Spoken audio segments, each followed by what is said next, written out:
Here are my plots for the total number of minutes spent in the classroom in the first week.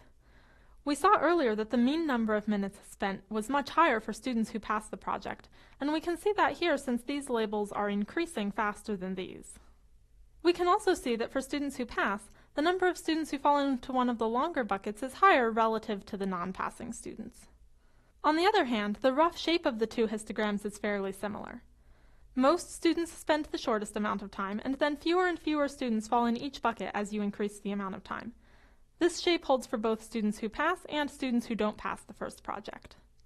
These are the histograms for number of lessons completed. Again, the shapes of the two histograms look fairly similar to each other, although you can see that the mean is higher for passing students, which is in line with what we saw earlier. Finally, here are the histograms I got for number of days visited. You'll notice that in both histograms there are these weird gaps. That's because of the number of bins chosen. This data can only be integers from 0 to 7, so if too many bins are created, then some bins will be completely empty, and that's what happened here. I'm going to fix this later in the lesson, but if you'd like to fix it now, there's some advice in the instructor notes. Ignoring the gaps for a moment, I can see that the shapes of these two histograms are very different.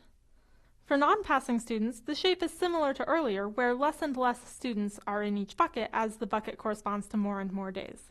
However, for the passing students, there's a very different pattern. You can see that students who pass the first project are about equally likely to visit the classroom 7 days during their first week as 0 days. To make these histograms, I added the line plt.histData to my describedData function.